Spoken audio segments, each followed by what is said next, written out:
mesmo tempo que a morte é a grande certeza da vida, a morte também se torna a grande incerteza da vida, porque nunca sabemos o momento em que vamos morrer e não temos uma resposta concreta, a não ser na palavra de Deus, com o que acontece com o nosso corpo, com o que acontece com a nossa existência assim que fechamos os olhos nessa terra. E nós vamos olhar para Jesus hoje no momento em que isso aconteceu com ele. E haverá, amados irmãos, um dado momento em que isso vai acontecer conosco. Lucas 23, 46 fala do momento em que Jesus partiu. Do momento em que Jesus cumpriu a sua missão nessa terra de ser o Cordeiro de Deus que tira o pecado do mundo.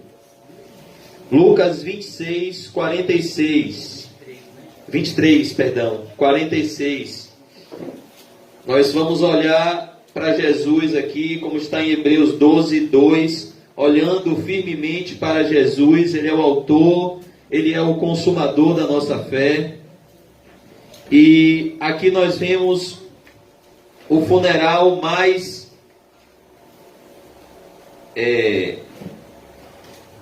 importante da história da humanidade. Quem está morrendo aqui é o próprio Deus. Nesse dia, foi o dia em que, literalmente, a terra parou. Quando Jesus nasceu, a história parou. Quando ele morreu, o sol parou de brilhar. Porque por alguns instantes, a luz do mundo foi apagada pela escuridão do nosso pecado.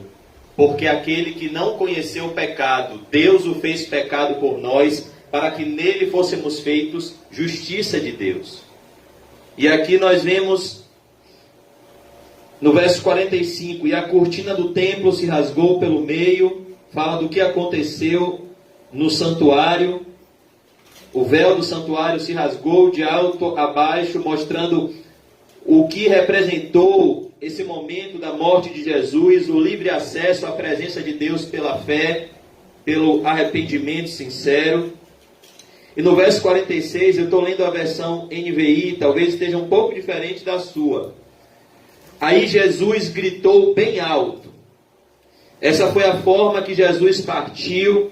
E eu queria que você pensasse hoje, e que eu pensasse hoje, no momento em que isso acontecerá nas nossas vidas. O momento em que nós partiremos dessa vida para a vida vindoura. Jesus conta uma parábola mostrando o hospício que é o mundo em que vivemos. Dizendo que havia um homem rico que tinha uma propriedade e ele recebeu uma grande colheita.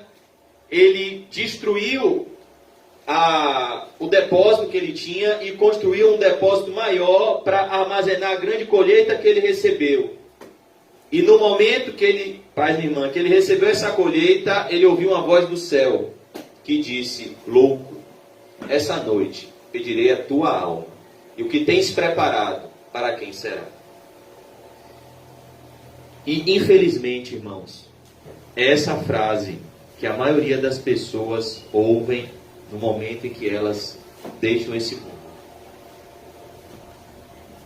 Todas as pessoas que estão em evidência na nossa sociedade ouvem isso. Louco, essa noite pedirei a tua alma. Eu, pela graça de Deus, tive a oportunidade de evangelizar um jovem, todos os irmãos sabem, o irmão Pepe. E antes dele piorar muito do câncer, o projeto central da vida dele era a construção de uma casa. Ele trabalhava no emprego que dava ele uma condição financeira muito boa, embora ele fosse muito jovem. Ele comprou um terreno no bairro que ele morava e ele estava construindo uma casa muito bonita. E ele fazia planos para o dia em que ele fosse entrar na casa dele. Mas essa casa nunca foi concluída. Porque muitos são os desígnios do coração do homem, mas o propósito de Deus prevalecerá. Então nós vemos aqui que haverá um dia em que será o nosso último dia. Haverá uma noite que será a nossa última noite. E aqui Jesus gritou bem alto: Pai, nas tuas mãos eu entrego. Jesus não foi morto por fatores circunstanciais, ele se entregou como oferta viva diante de Deus pelos nossos pecados. Em tuas mãos eu entrego o meu espírito.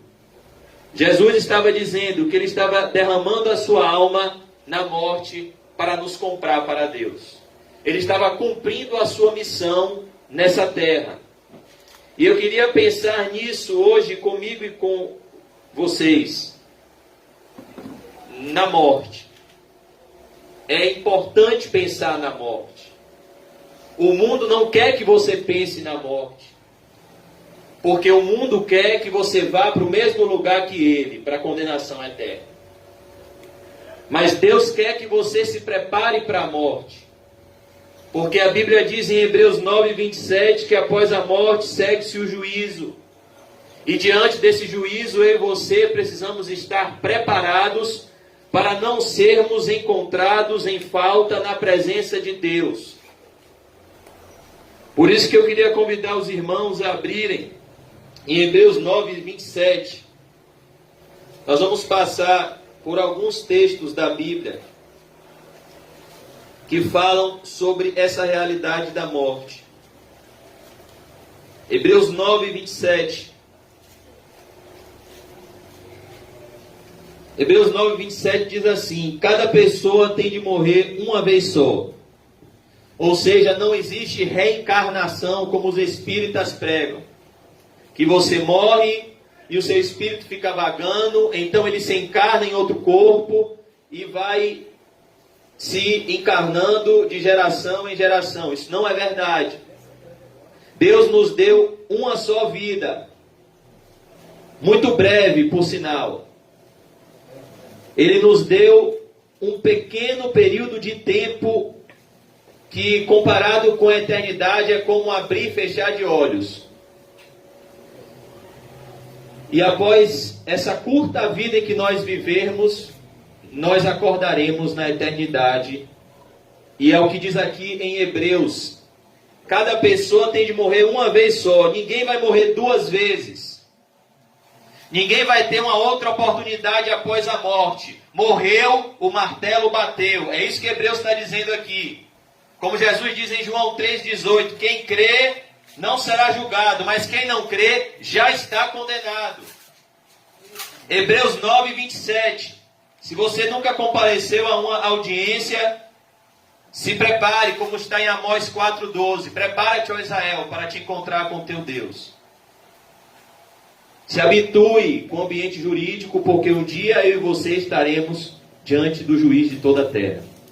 É o que o escritor aos Hebreus vai dizer aqui. Cada pessoa tem de morrer uma vez só e depois ser julgada por Deus. Assim também, verso 28, Cristo foi oferecido uma só vez em sacrifício para tirar os pecados de muitas pessoas. Depois ele aparecerá pela segunda vez, não para tirar os pecados, mas para salvar as pessoas que estão esperando por ele. Agora eu queria convidar os irmãos a abrirem Apocalipse 20:11, onde o apóstolo João vai detalhar esse tribunal. Ele vai detalhar como vai ser esse momento. Apocalipse 20:11, o último livro da Bíblia, fala desse momento que todo ser humano vai passar, que as pessoas que morreram hoje já passaram, que eu e você iremos passar. Ninguém vai poder fugir desse momento. Nesse momento aqui não tem dinheiro, nesse momento aqui não tem força, nesse momento aqui não tem esperteza, nesse momento aqui não tem suborno, nesse momento aqui ninguém vai poder fugir. Não tem Uber, não tem táxi, não tem avião, não tem meio de transporte, não tem como se esconder. É o que Apocalipse vai dizer. Apocalipse 20:11. João está tendo uma visão. Então vi um grande trono branco. O que traz a ideia de um trono, ele está vendo o reinado. Ele está vendo Jesus. E esse trono é branco porque esse reinado é baseado em santidade e justiça. E aquele que está sentado nele, Jesus Cristo, ele está sentado no trono. A terra e o céu fugiram da sua presença e não foram vistos mais. Fala do poder da santidade de Jesus. Essa terra e esse céu vão desaparecer diante da glória de Jesus e ninguém vai poder se esconder da presença dele. Vi também os mortos. Ou seja, João está vendo na frente do trono os mortos, tanto os importantes como os humildes. Ou seja, pessoas ricas e pessoas pobres, porque o Espírito Santo sabe, e João, que estava escrevendo também, sabe, que no mundo as pessoas são medidas pela condição financeira que elas têm. Por isso que a Bíblia é perfeita e coloca dessa forma: humildes e grandes, pessoas que se achavam importantes, que estavam de pé diante do trono. Foram abertos livros. Que livros são esses que foram abertos? O livro da nossa vida. A Bíblia diz no Salmo 139:16 que todos os nossos dias foram escritos, determinados por Deus, quando nenhum deles existia. Então, diante desse trono, Deus vai abrir o meu livro e o seu livro. Por isso que é bom desmascarar os nossos pecados em vida. Porque mais cedo ou mais tarde, Deus vai desmascará-los na eternidade. Por isso que a Bíblia diz: aquele que confessa e deixa, alcança a misericórdia. Mas o que encobre as suas transgressões, jamais prosperará. Não há nada em oculto que não seja revelado. Foi dessa forma que Deus mostrou seu amor por Davi. Olha, Davi, eu vi tudo que você fez. Mas eu não vou revelar isso aqui. Eu não vou revelar isso no grande trono branco. Eu vou revelar isso em vida. Para que você confesse e deixe. E no trono branco você entre na glória. Por isso que nós temos que agradecer a Deus quando Ele via Natãs. Porque é muito melhor ser exortado em vida. É muito melhor, como o pastor tem pregado, ouvir sobre o inferno em vida do que ir para lá. Às vezes a pessoa pode pensar: mas a pregação foi muito dura. Mas o pastor falou de mim, do meu pecado. Imagine Jesus falando do seu pecado. E dizendo, com todos os seus pecados expostos na sua frente. É isso que Apocalipse está dizendo. Vai se abrir livros. E dizendo: aparte-se de mim. Eu nunca vos conheci. Vocês que viviam na prática da iniquidade e não se arrependeram. Não é um constrangimento maior? Não é uma vergonha maior? E Jesus dizer, como ele disse na parábola das bodas: amarra a mão, amarra os pés e lança nas trevas exteriores, onde há choro e ranger de dentes. Por isso que aqui ele diz: foram abertos livros. É importante que a gente saiba disso. Nós estamos sempre na presença de Deus. Deus está vendo tudo. Deus está no nosso quarto em secreto. Deus está no nosso trabalho, na nossa casa. Deus está na igreja, Ele está em todos os lugares. Jesus disse em Mateus 12:36 que nesse trono também vão ser pesadas as nossas palavras, de toda palavra frívola, de toda palavra ociosa que o homem disser, ele vai ter que dar conta no dia do juízo. Por isso, se você não for falar assim diz o Senhor, ore mais um pouco antes de falar. Porque nós devemos falar para a glória de Deus. Tiago chega a dizer que aquele que domina a língua é varão perfeito. Provérbios chega a dizer que a vida e a morte está no poder da língua. E os que bem a utilizam, exercem do seu fruto.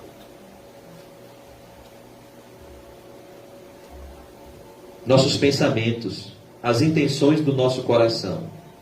Os mortos foram julgados de acordo com o que cada um havia feito, conforme estava escrito nos livros. Aí o mar, a ideia de mar em Apocalipse, fala de uma grande multidão. Não fala desse mar literal que nós vemos, de uma imensidão de água. Fala de uma grande multidão de pessoas que estão mortas, irão ser levantadas para entrarem em julgamento. Aí o mar entregou os mortos que estavam nele.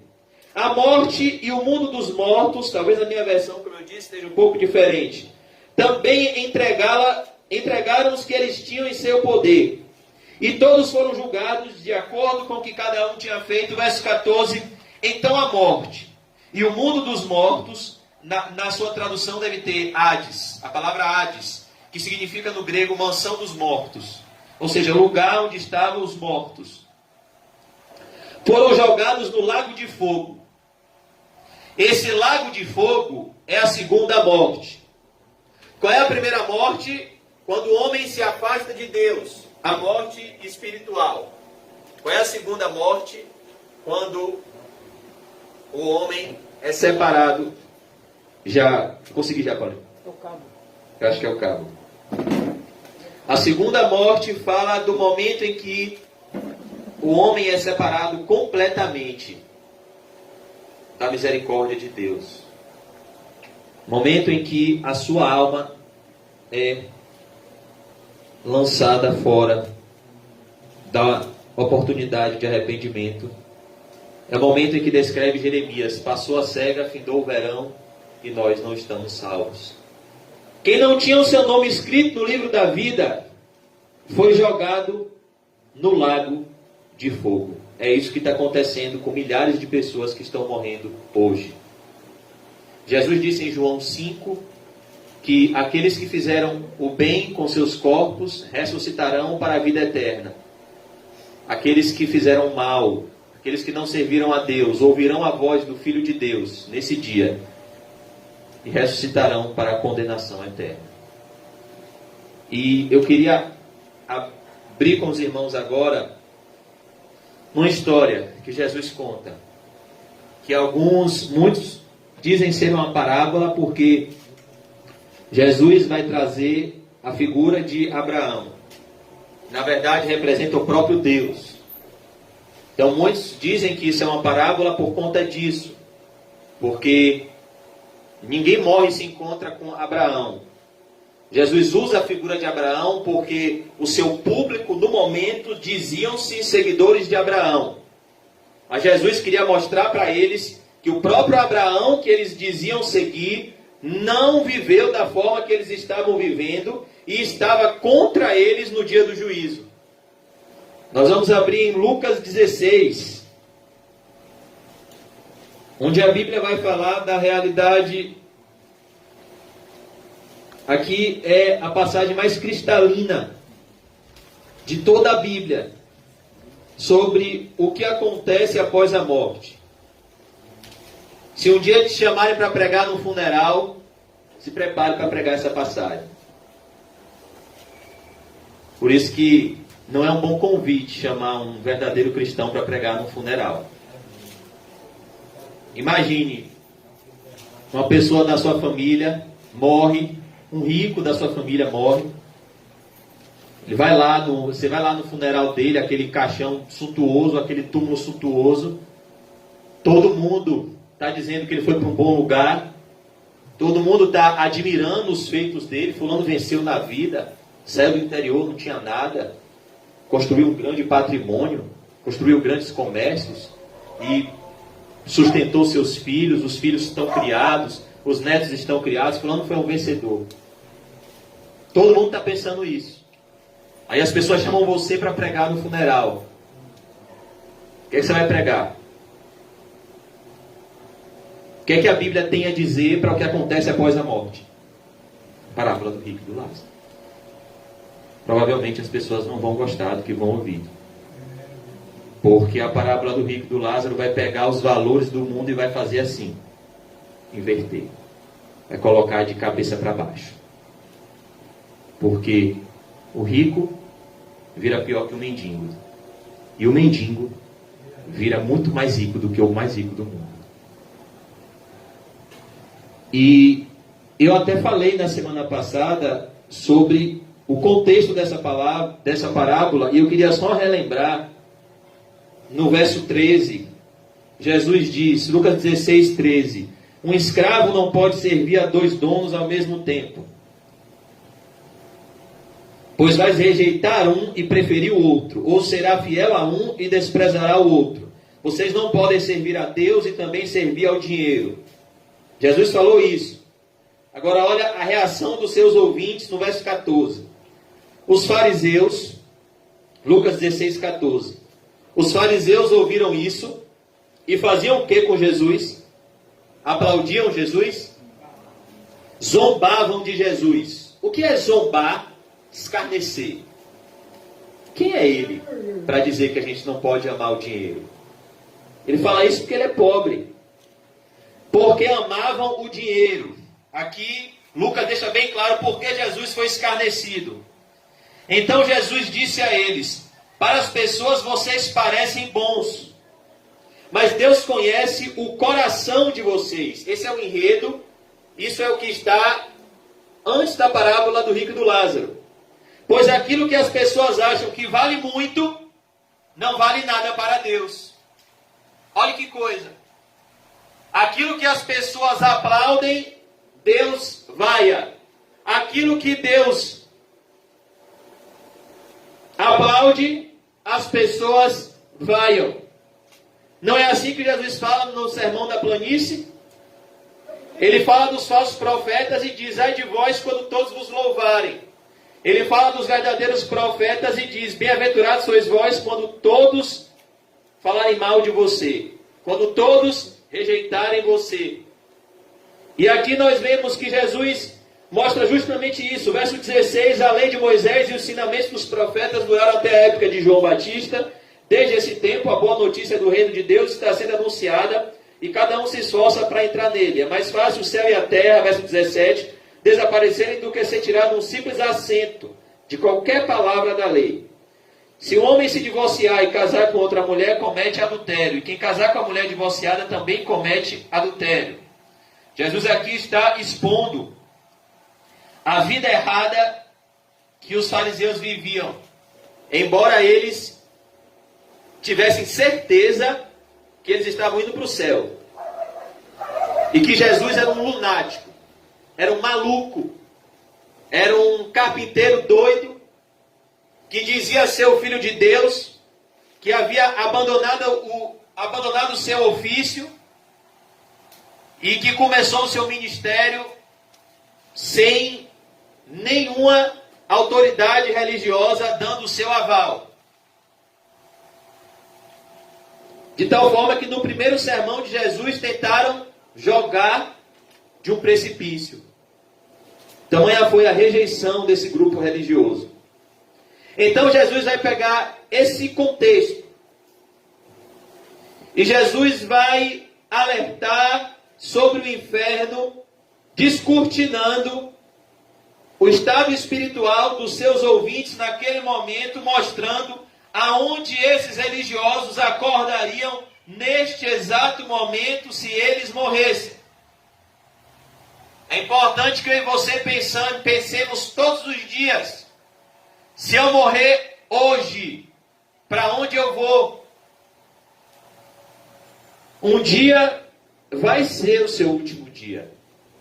E se você viver cada dia como se fosse o último, um dia você vai acertar.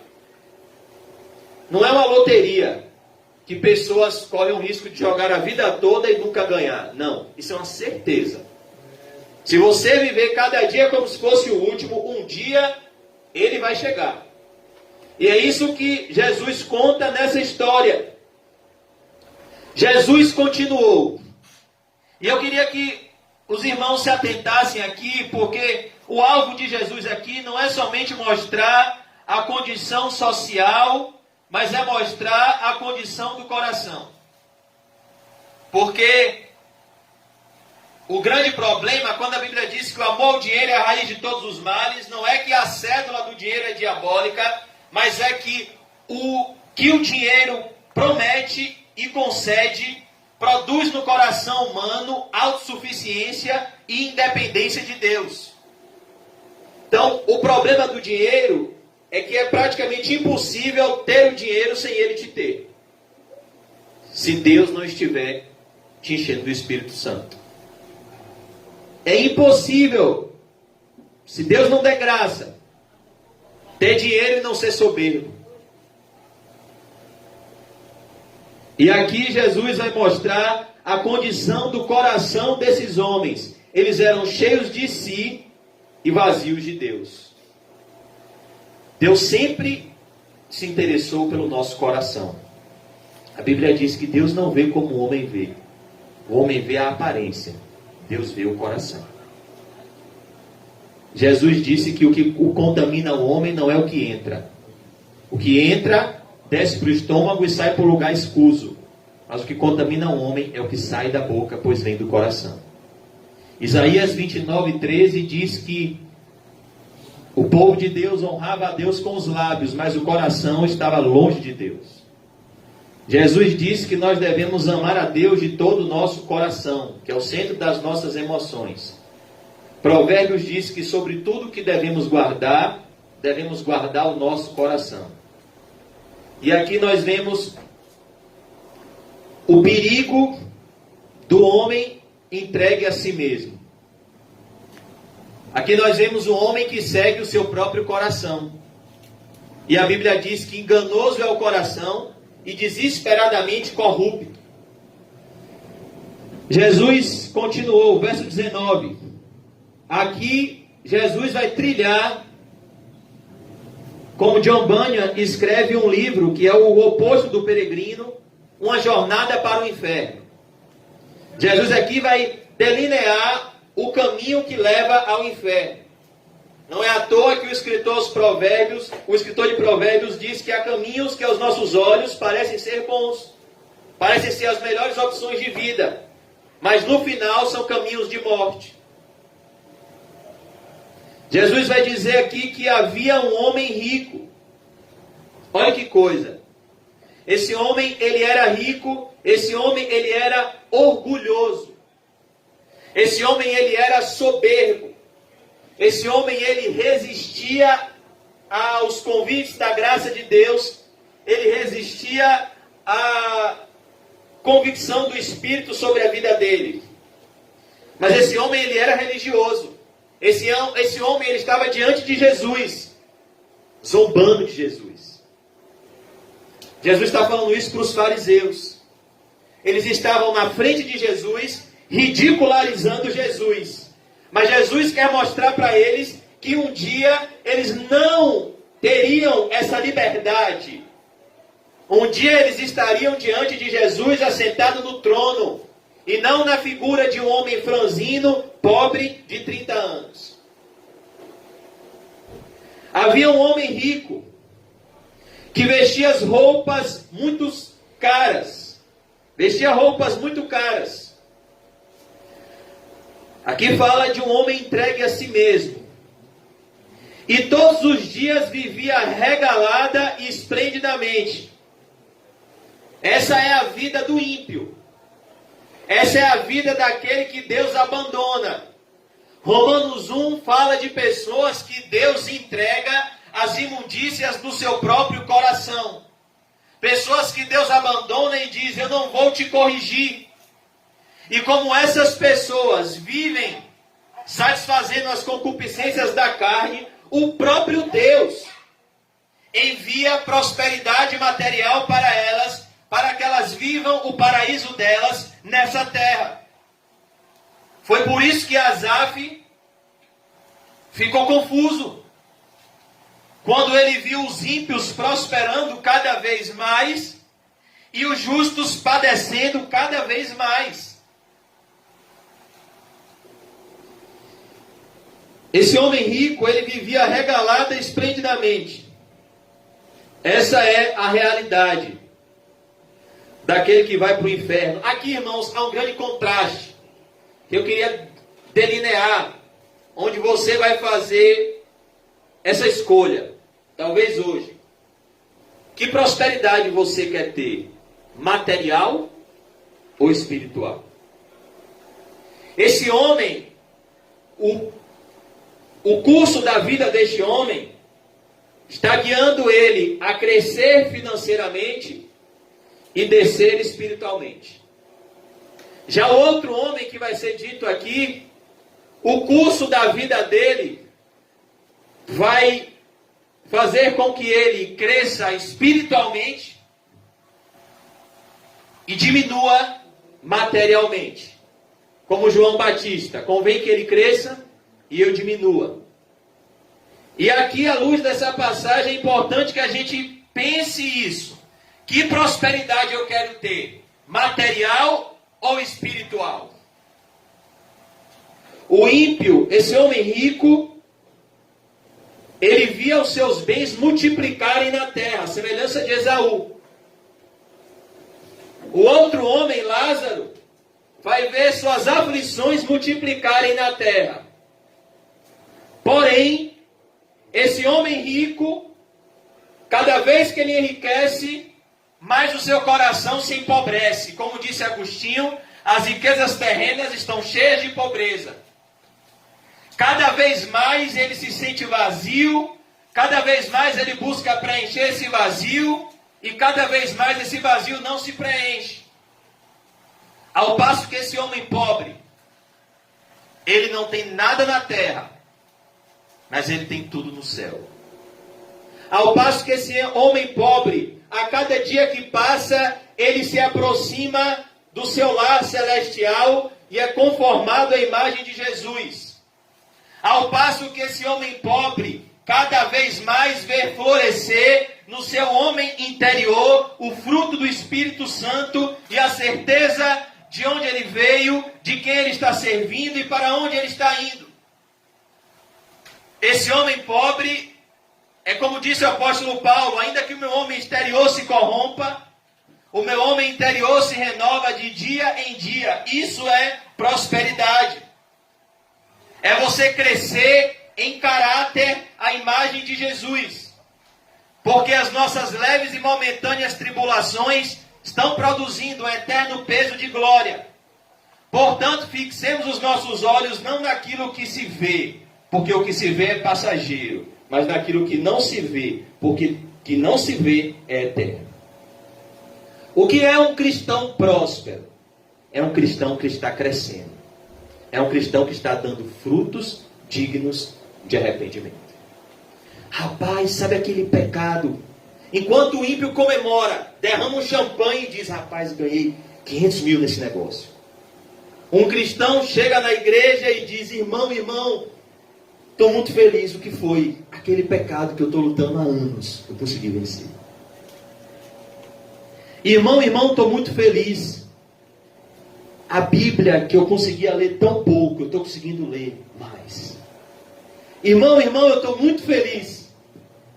Os momentos de oração que eram tão raros na minha vida estão crescendo. Irmão, eu estou muito feliz. Cada vez mais eu tenho conseguido reagir corretamente diante das intempéries da vida. Irmão, eu estou muito feliz. Por quê? Porque eu estou conseguindo perdoar.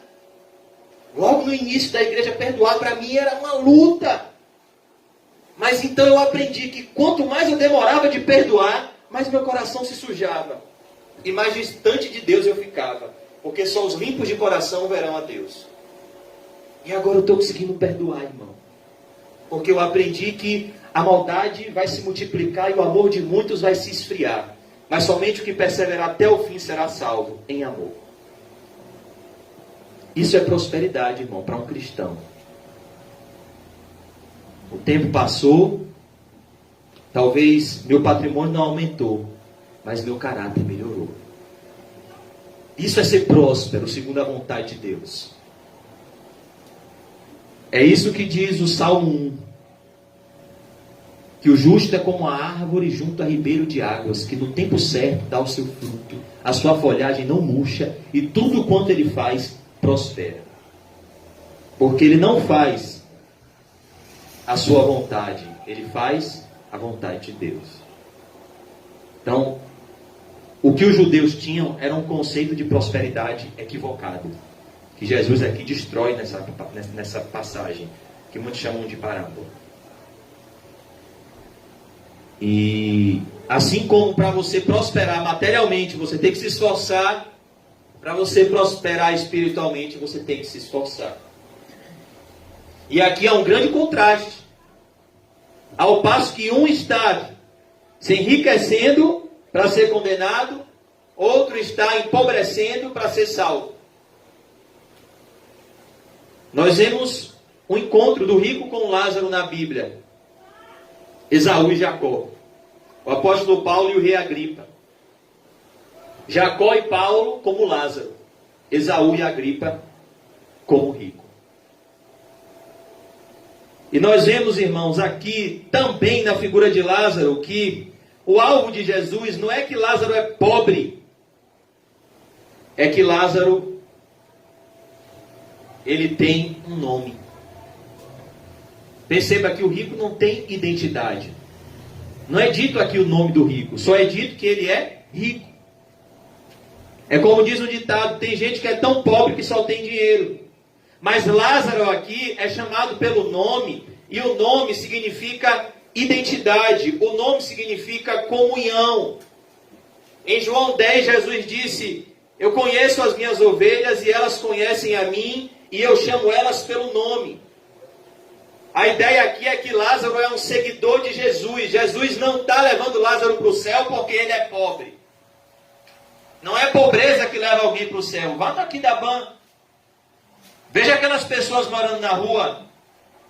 Veja se elas têm algum fruto de que vão entrar no céu. Não tem. O alvo aqui não é só a pobreza material. O alvo aqui é a pobreza de espírito. Porque deles é o reino dos céus. Embora essa pobreza de espírito gere uma pobreza material, porque Jesus disse, ajuntai para vós outros tesouros no céu. Mas aqui, nós vemos, na figura de Lázaro, um cristão verdadeiro, cujo nome significa Deus é o meu auxílio. Lázaro significa isso. O nome Lázaro significa o Salmo 46. O Salmo 46 é o Salmo de Lázaro. Deus é o nosso refúgio e a nossa fortaleza. Socorro bem presente na hora da angústia. É isso que Lázaro quer dizer. O que Jesus quer dizer aqui é quando Lázaro passava pelas suas dores, pelas suas aflições, tudo que ele tinha era Deus. Ele não tinha dinheiro, ele não tinha amigos, mas ele tinha Deus como seu ajudador. E Deus nunca falhou com ele, embora os homens tenham falhado. Lázaro ficava ali, verso 21.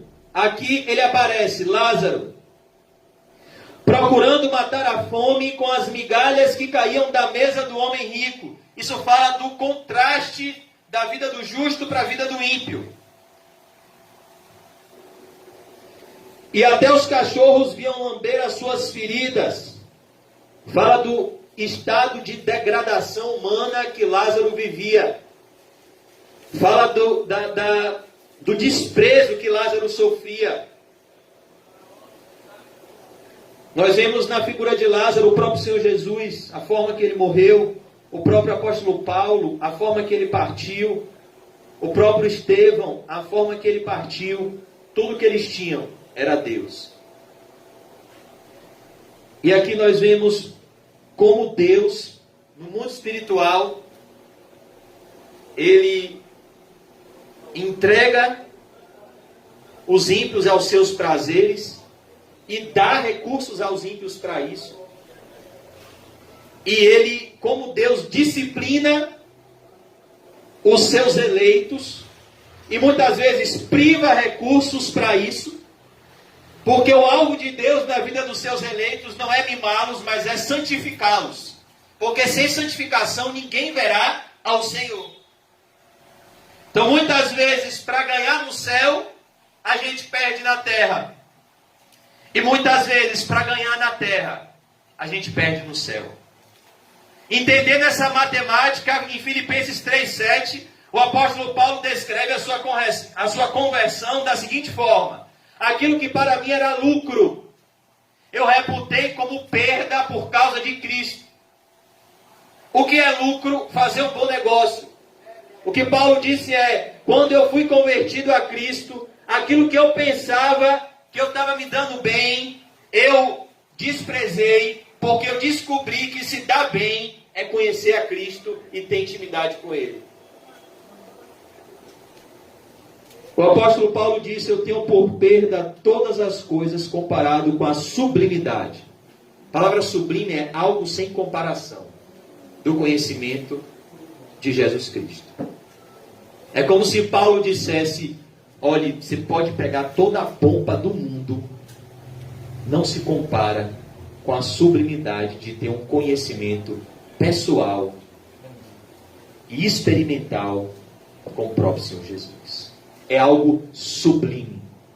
É algo que o mundo não pode conhecer, o mundo não pode descrever a relação de um cristão com o seu Salvador.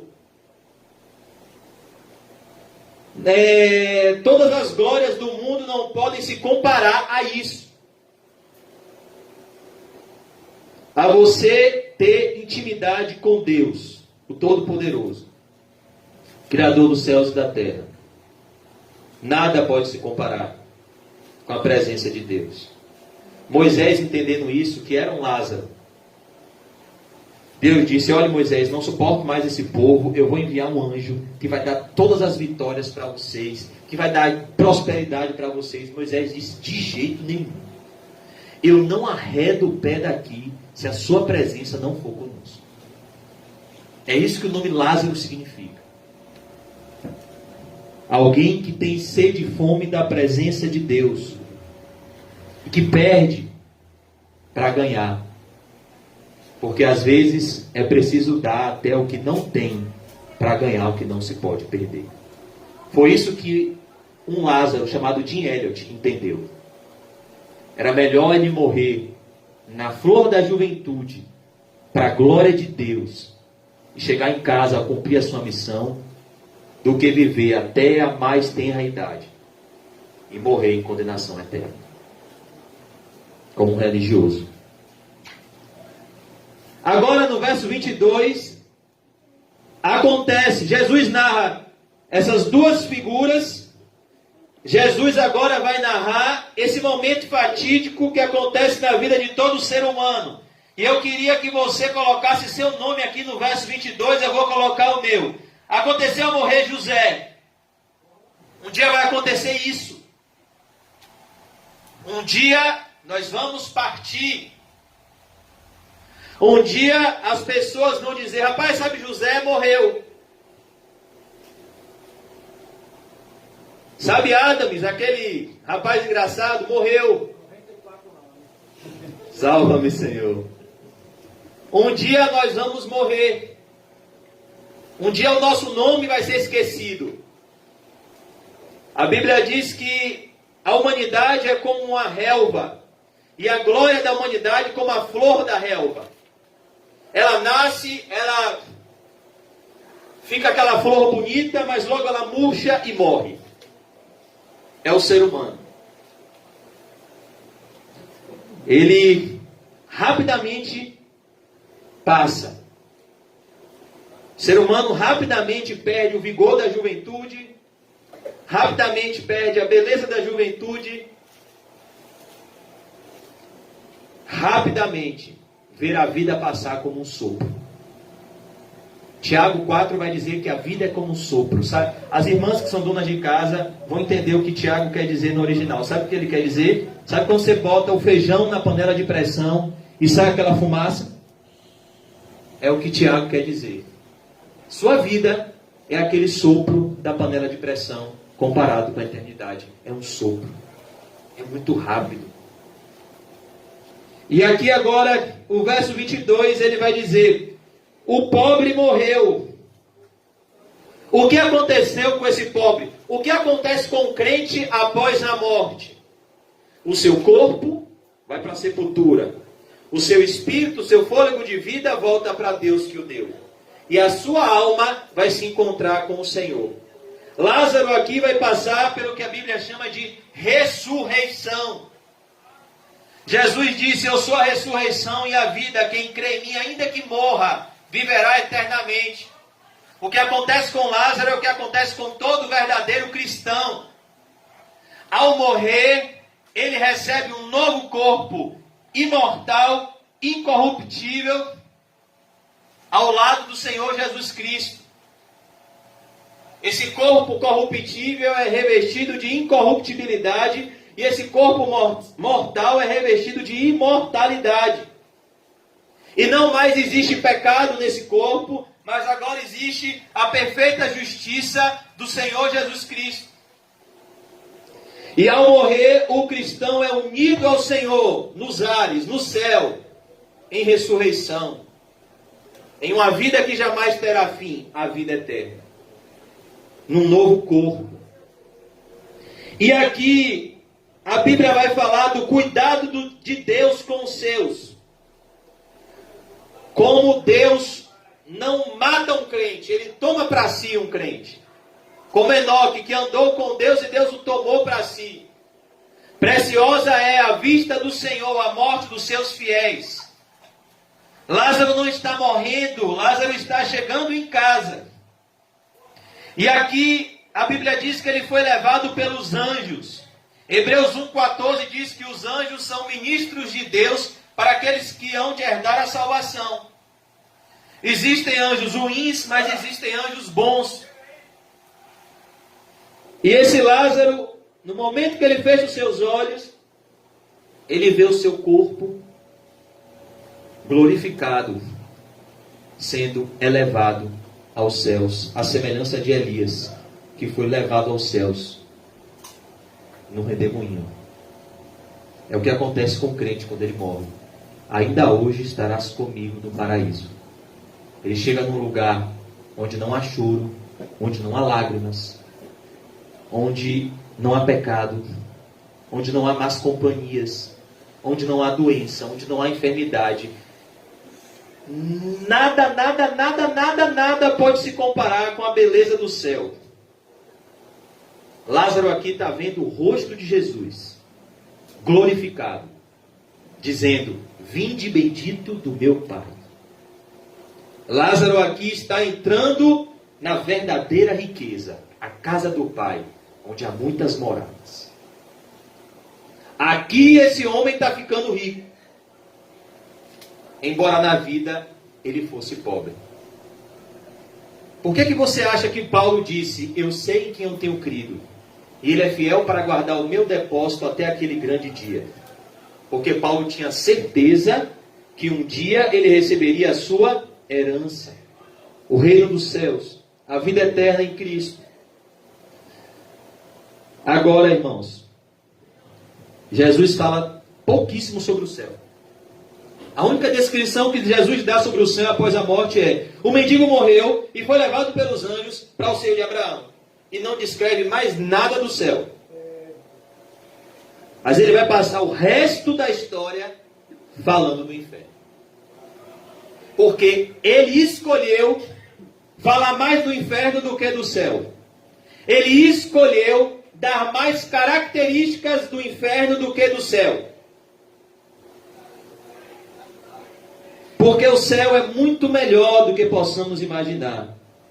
Mas o inferno é muito pior do que possamos pensar. E há uma grande probabilidade de irmos para lá, se não perseverarmos até o fim. Por isso que Jesus fala mais do inferno do que do céu, no sentido de dar características. Tem pessoas que adoram debater. Mentira!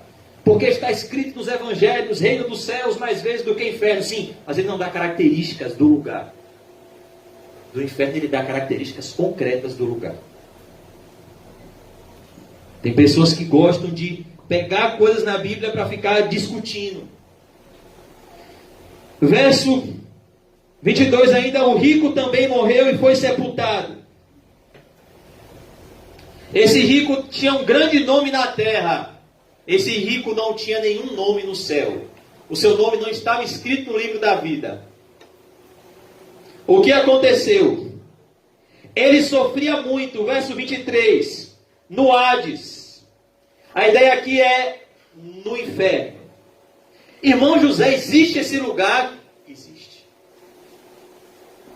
Mateus 10, 28, Jesus disse: não temais aqueles que matam o corpo e não podem fazer mais nada com vocês. Temam antes aquele que além de matar o corpo tem o poder de lançar a alma no inferno. A esse deveis temer. Jesus disse no Evangelho de Marcos que o inferno é um lugar onde o verme não morre, o fogo não se apaga e a ferida não cicatriza. Jesus disse que o inferno é um lugar onde há choro e ranger de dentes. Jesus descreve esse lugar como um lugar tão terrível, comparando que, se possível for, para abandonar o pecado, que é o que leva o ser humano para lá, seja melhor o homem arrancar o olho, cortar a mão, do que inteiro ser lançado neste lugar de tormento eterno. Por isso que aqui no verso 23, Jesus diz: e no inferno, quando olhou, imagine, esse homem morreu, acordou e olhou. E ele agora se vê num lago de fogo e enxofre. Jesus disse que é esse o odor deste lugar. Jesus deu características. Ele disse que esse lugar tem fogo e tem enxofre. Ele disse que a ferida não cicatriza e o verme não morre. Sabe o que significa isso? Não existe alívio.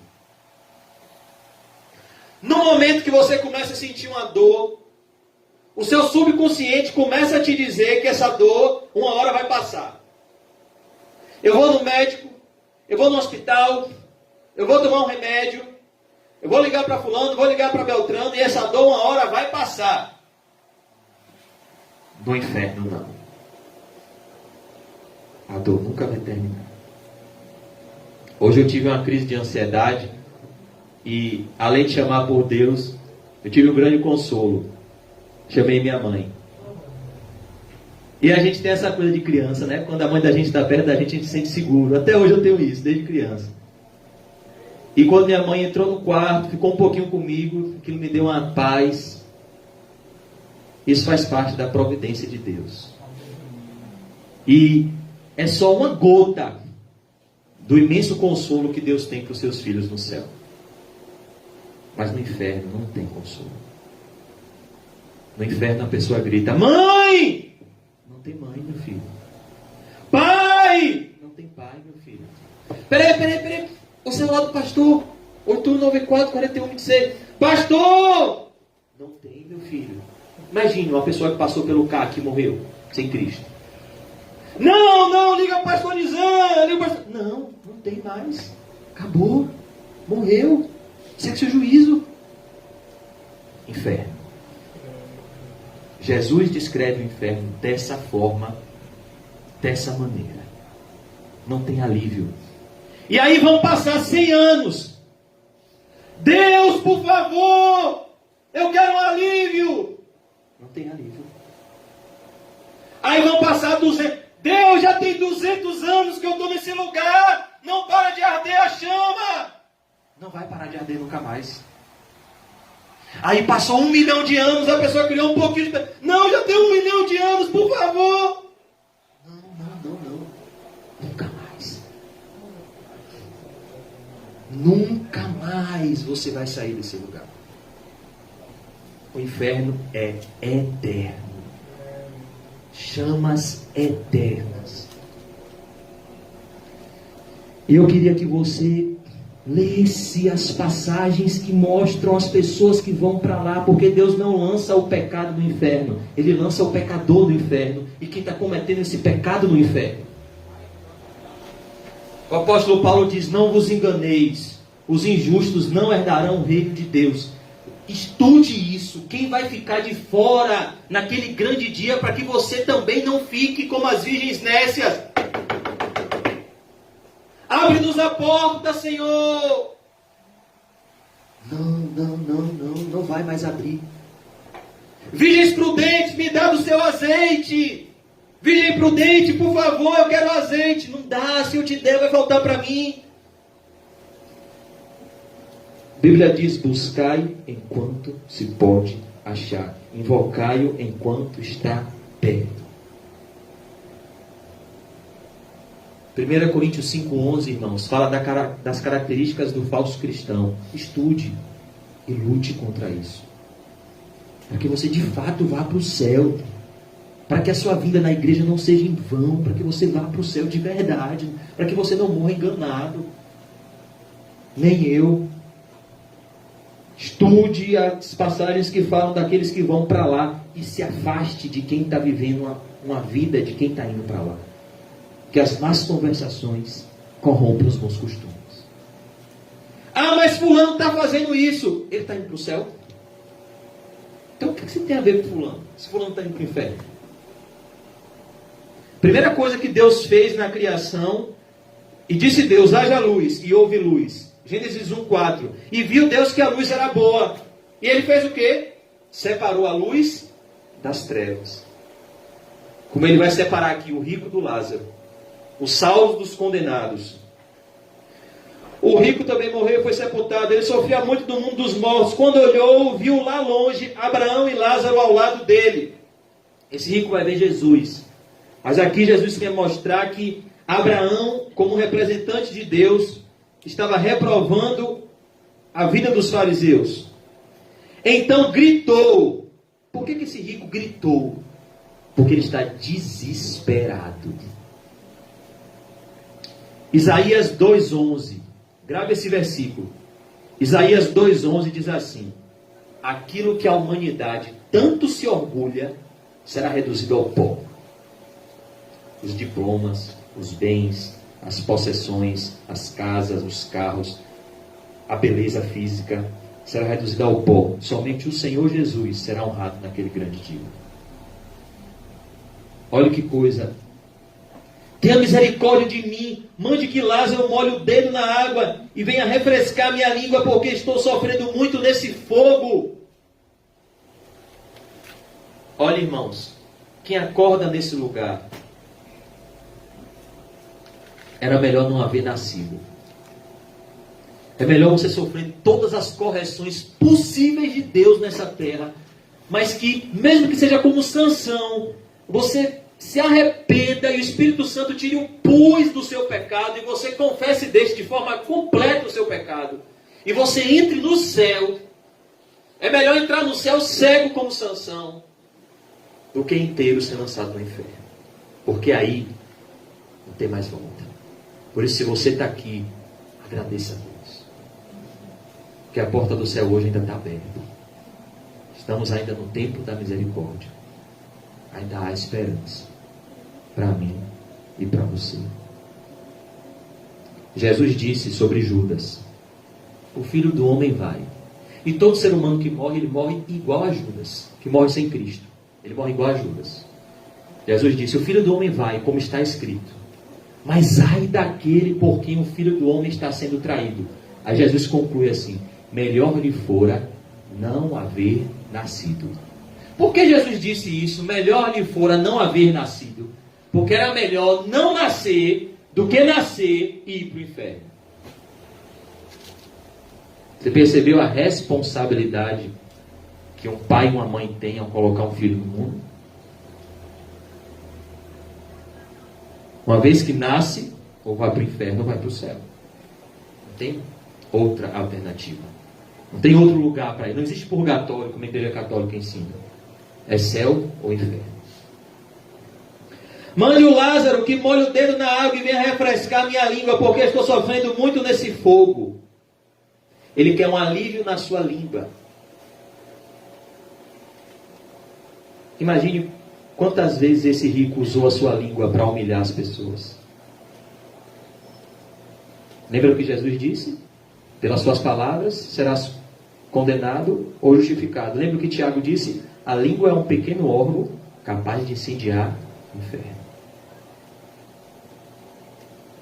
Você não usou a língua para fazer o mal, agora não vai ter alívio na sua língua. Você não oprimia Lázaro quando você estava vivo, agora você não vai ter alívio depois da morte. Verso 25, mas Abraão respondeu: meu filho, lembre que você recebeu na sua vida todas as coisas boas. Ou seja, Abraão está dizendo, Deus entregou a você o que você queria ter. Por isso que eu digo, a pior coisa que pode acontecer é Deus parar de disciplinar uma pessoa. Se Deus está dando indícios de disciplina na sua vida, se sinta amado. O ímpio botou um negócio e prosperou. Você botou um negócio e quebrou. Ô, meu irmão, Deus te ama. Agradeça a Deus. Bendita a perda que nos faz lembrar de Deus. Já pensou se o filho pródigo tivesse multiplicado os bens do seu pai? Ele estava no inferno. Quem mandou a seca? Deus. Deus mandou uma seca para um país, para aquele menino empobrecer. E se lembrar de quem? Da casa do pai.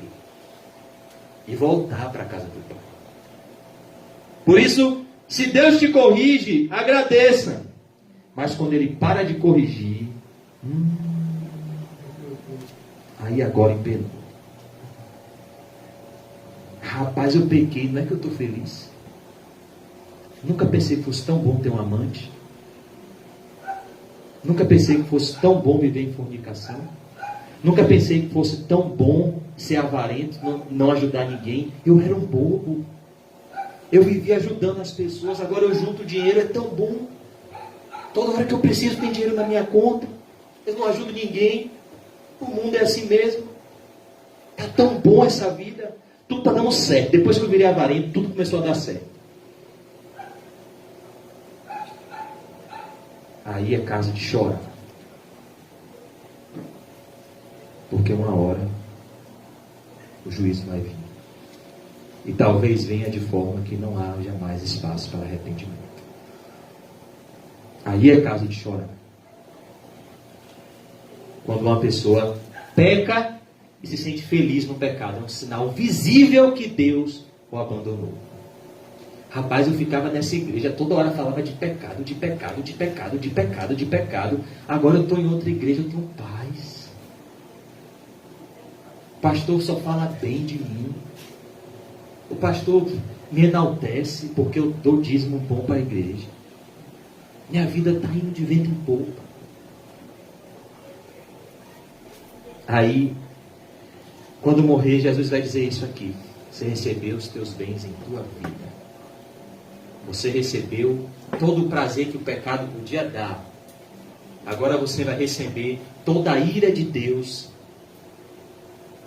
despejada sobre cada um dos seus pecados que não foram confessados e deixados. Imagina Neymar morrendo, irmão, sem arrependimento, sem fé. Você já parou para pensar nisso? Imagina aquele jovem todo tatuado, que vive uma vida suja, que é um exemplo diabólico para os jovens, que desencaminha milhares de jovens para a prostituição, para a vida errada. Imagine quando aquele rapaz fechar os olhos nessa terra. Deus vai falar com ele: você recebeu todos os teus bens, Neymar, em vida. Aquele cristão ali, somente mais. Porém, Lázaro só recebeu o que era mal. Ou seja, Lázaro recebeu muitas aflições. Lázaro recebeu muito sofrimento. O que é que está escrito em Atos 14, 22? Importa-nos que através de muitas tribulações ingressemos no reino dos céus. O que é que está escrito em 1 Pedro 4,12? O justo se salva com muita dificuldade. O que é que está escrito em Mateus 7,14? Porque estreita é a porta e apertado o caminho que leva à vida eterna. O que é que está escrito em João 16,33? No mundo tereis aflições, mas tem de bom ânimo, eu venci o mundo. E a vitória que vence o mundo é a nossa fé no Filho de Deus. Só recebeu o que era mal,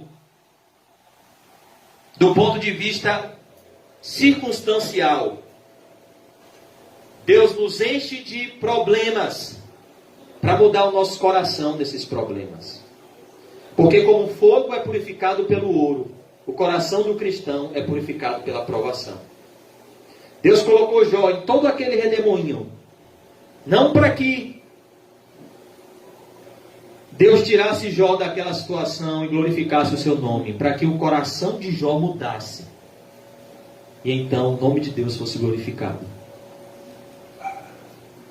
Jó mesmo disse: eu conhecia a Deus de ouvir falar, agora os meus olhos te contemplam. Por isso me abomino e me arrependo no pó e na cinza. Sabe como Jesus descreve o novo nascimento e a salvação em Jeremias 18 como um vaso? Jeremias, vai lá na casa do oleiro, Jeremias. E você vai ver o oleiro fazendo um vaso. E o vaso não ficou da forma que o oleiro queria. Então o que ele faz? Ele quebra o vaso e com o mesmo barro ele faz um vaso novo. Jeremias, rapaz, que legal. E Deus disse: como vaso nas mãos do oleiro, são vocês nas minhas mãos.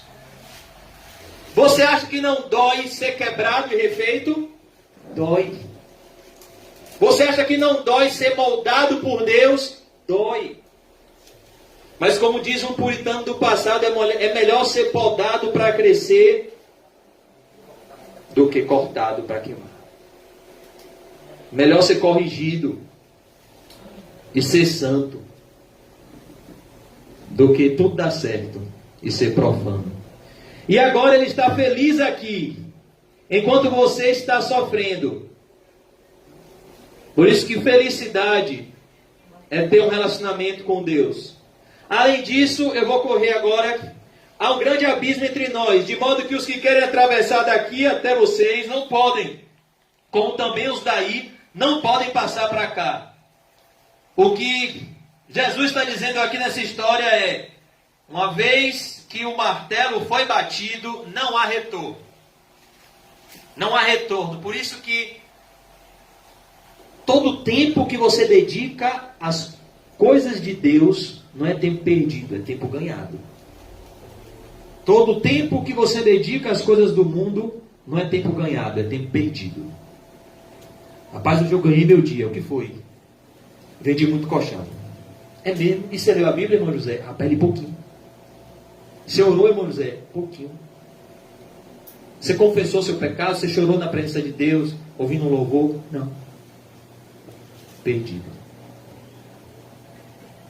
Rapaz, eu dediquei a Deus. Li a Bíblia. Orei. Estou sentindo que eu estou mais perto de Deus hoje. Por mais que você esteja trabalhando, está meditando na palavra do Senhor de dia e de noite. Hoje meu dia foi ganho. Meu tempo foi ganho. Porque eu fui transformado.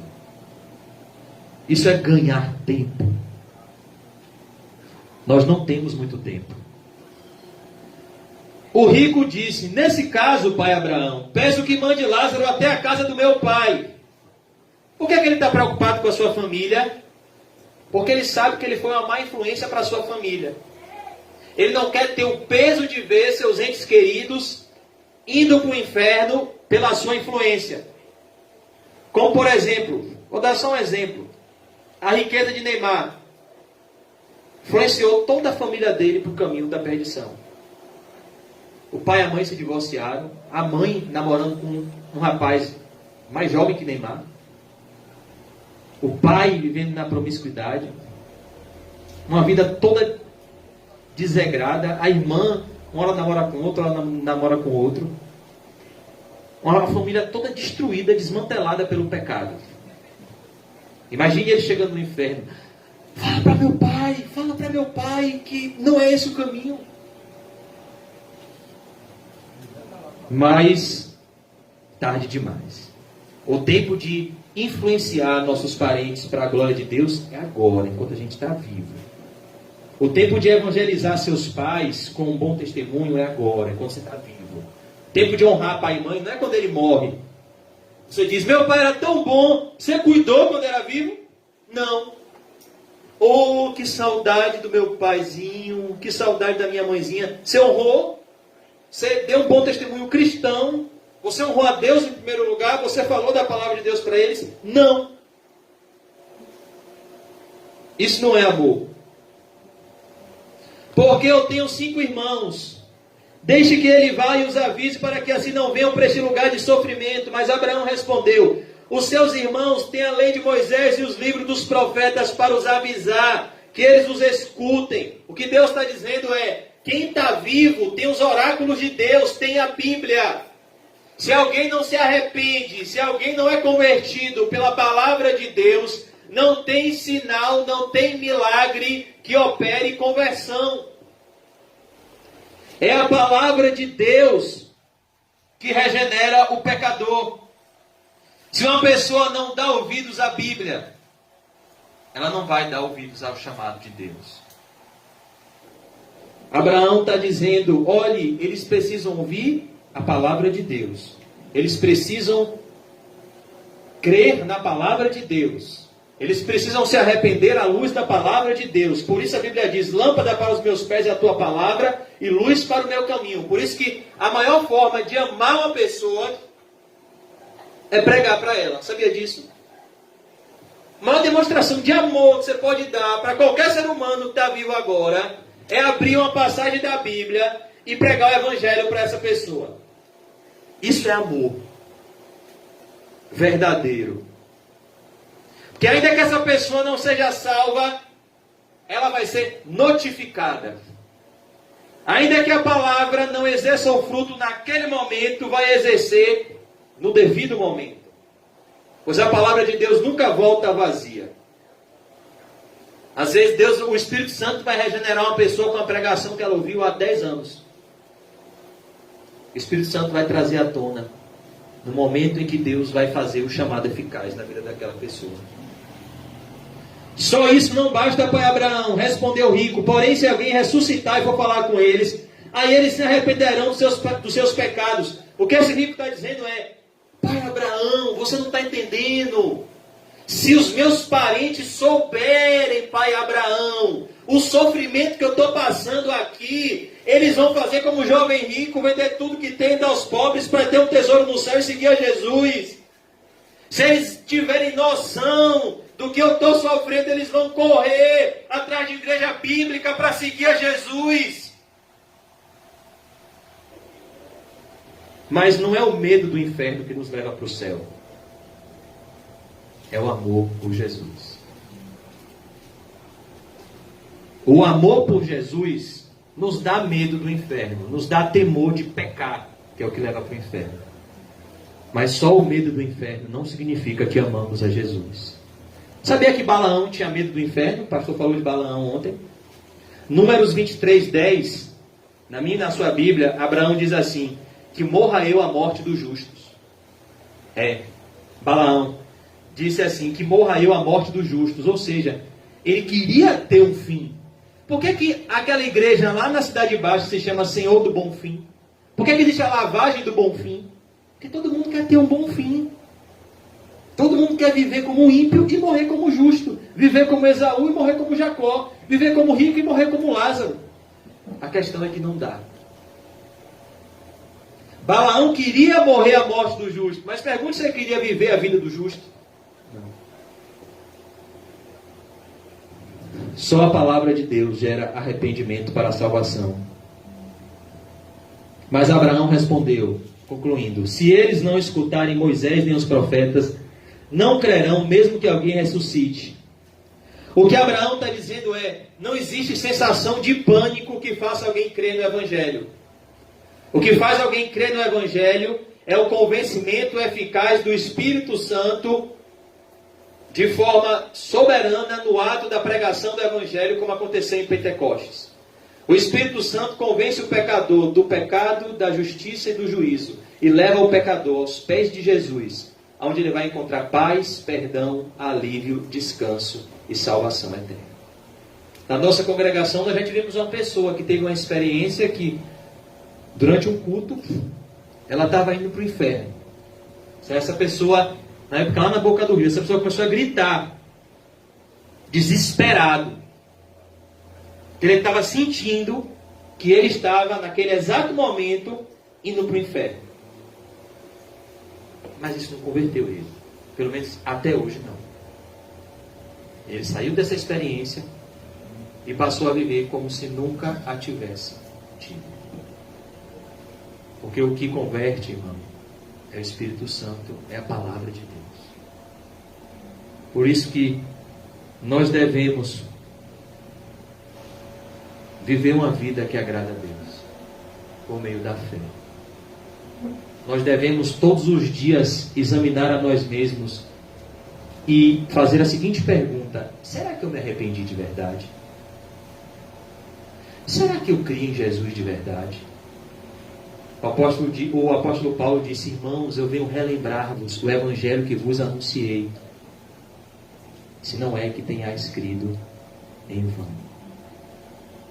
Jesus Cristo morreu pelos nossos pecados, segundo as Escrituras, e foi sepultado e ressuscitou ao terceiro dia, segundo as Escrituras. Sabe qual é a evidência que você se arrependeu de verdade há anos atrás? É que você continua se arrependendo hoje.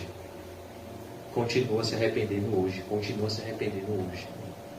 Mas, se você professou arrependimento alguns anos atrás, mas esse arrependimento não se faz presente hoje, há anos atrás, não foi uma experiência de conversão que você teve, foi uma experiência religiosa. Por isso que nós temos que nos examinar. Porque o arrependimento verdadeiro, ele é frutífero. O arrependimento verdadeiro, ele transforma de forma crescente e contínua. A experiência religiosa não. A experiência religiosa muda a nossa aparência, mas não muda a nossa essência. O arrependimento muda o nosso coração. O arrependimento muda os nossos desejos, as nossas vontades. Por isso que o arrependimento está sempre unido à fé. E a fé está sempre unida ao arrependimento. Por isso que eu queria que você fizesse essa pergunta hoje. Será que eu já me arrependi de verdade? O meu arrependimento tem dado evidências concretas de que ele é verdadeiro? De fato, eu amo o que antes eu odiava e eu odeio o que antes eu amava. Arrependimento não é perfeição, mas é uma mudança de pensamento e uma mudança de direção. Então, todos os dias nós devemos pensar: será que eu me arrependi de verdade?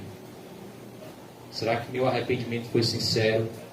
Sabe o que a Bíblia diz lá em Oséias 6, 1? Vinde e voltemos para o Senhor, porque Ele nos despedaçou, mas Ele nos sarará.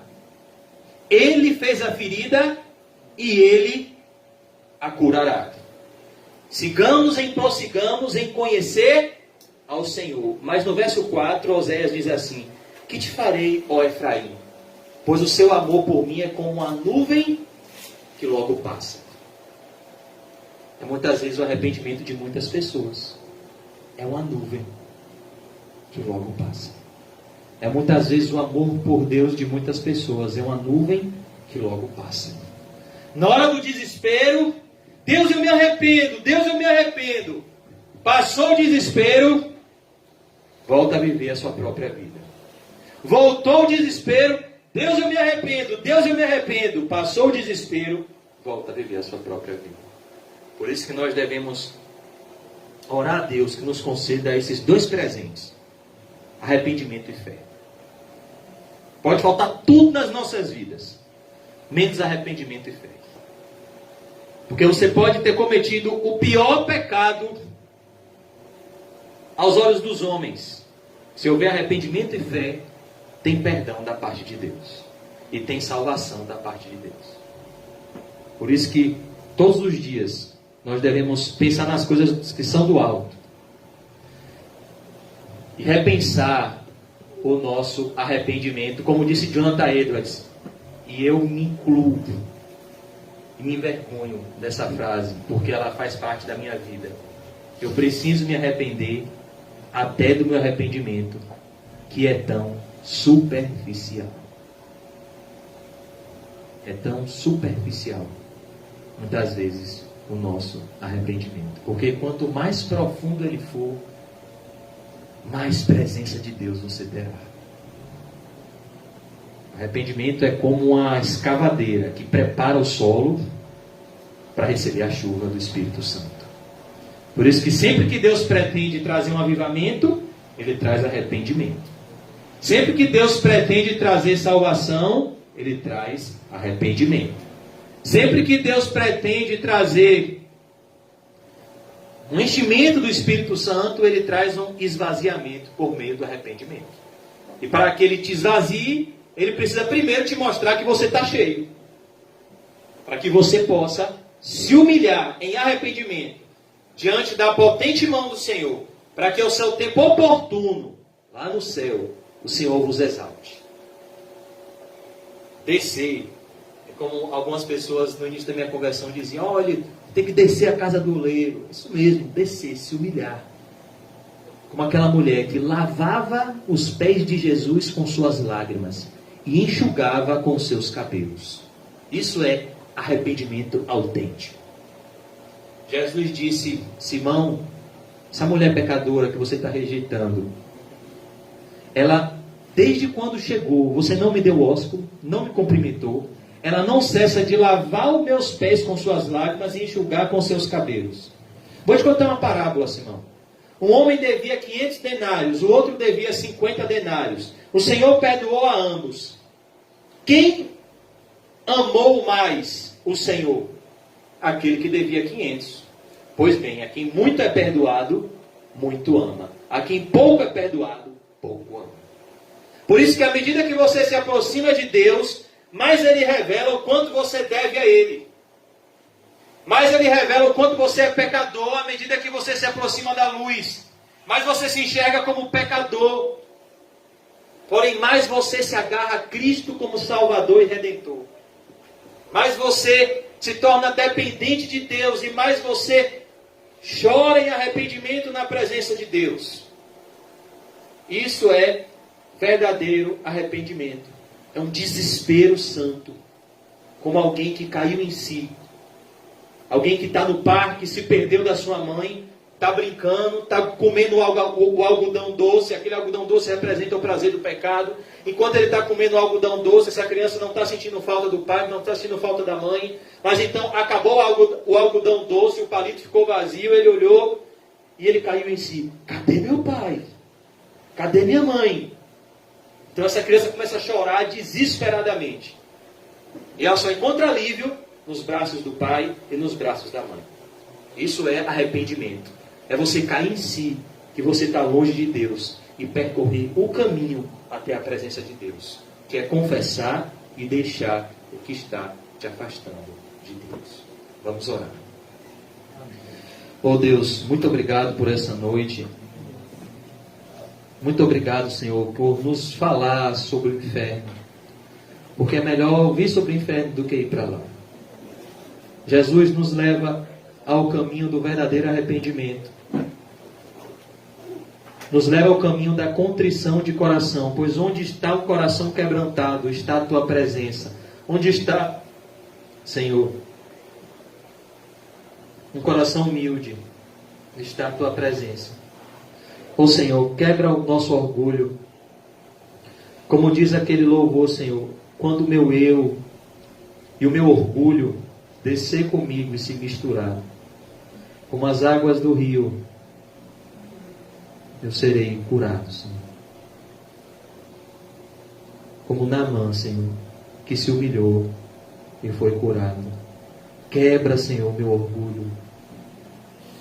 Nós queremos descer à tua presença, Jesus. Quebra, Senhor, o nosso eu, o nosso orgulho. E nos ajude, Senhor, a nos humilhar diante da tua potente mão, a nos humilhar diante dos nossos irmãos. Não somos melhores do que ninguém, Senhor. Estamos em família, Senhor. Que possamos perdoar, amar. Que o Senhor nos ajude, Senhor, a cada vez mais nos humilharmos diante de Ti. Pois quanto mais nos humilharmos, mais perceberemos o quanto é bom se humilhar na tua presença. Pois o Senhor disse: vinde a mim, todos vocês que estão cansados e sobrecarregados, e eu vos aliviarei. Tomai sobre vós o meu jugo, e aprendam de mim, que sou manso e humilde de coração, e encontrareis descanso para as vossas almas, porque o meu fardo é leve, e o meu jugo é suave. Nos ajude, Senhor, a nos humilharmos para desfrutar desse jugo, da tua companhia. Nos ajude a nunca mais olharmos para trás, como a mulher de Ló.